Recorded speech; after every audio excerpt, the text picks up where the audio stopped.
Ukraine marked a year since Maidan bloodshed amid simmering conflict, CNN reported. A year ago, Friday, violence in Kiev's Maidan reached a crescendo. Now it is finally clear that we struggled on Maidan not against Yanukovych. He was just a cruel and obedient marionette, President Petro Poroshenko said on Friday at the ceremony, and added, Moscow was preparing to the liquidation and tearing Ukraine apart long before the victory of Maidan. They were expecting the fall of Yanukovych and accelerated the course of events. The ceremony was also to feature music, poetry, the lighting of candles, and finally a concert. The president was to present awards to the families of activists who died.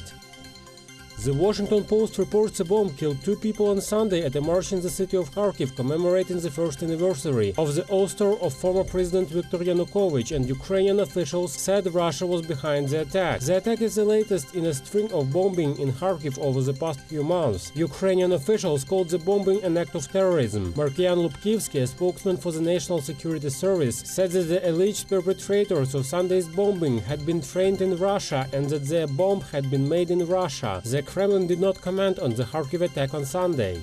Ukrainian government and rebel forces have exchanged dozens of prisoners a week after a ceasefire came into effect in the east of the country, the BBC writes. A total of 139 Ukrainian soldiers were exchanged for 52 rebels. The exchange is the first step carried out successfully under the terms of the February 12th Minsk agreements, brokered by France and Germany. Later on Saturday, the rebels reportedly agreed to begin a pullback of heavy weapons. However, the agreement called for full exchange, and each side reportedly still holds a number of prisoners. It is not clear how many people are still in captivity.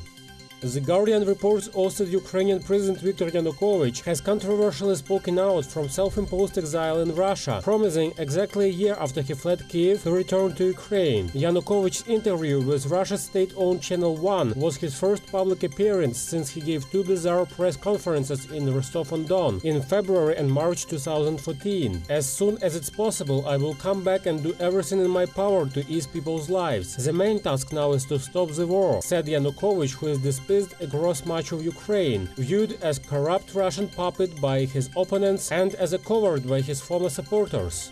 Passenger planes are in danger of being hit by Russian jets unless Britain increases spending and stands up to an aggressive country, the former head of the armed forces has said. Air Chief Marshal Lord Stirrup said Russia is playing a very dangerous game of cat and mouse after 2 Russian bombers were escorted out of British airspace last week. Lord Stirrup told the long flights to Britain were mission rehearsals by Russia. He went on to urge the Prime Minister David Cameron to increase defense spending and think very carefully about arming Ukraine in the battle against pro-Russian rebels, The Independent writes.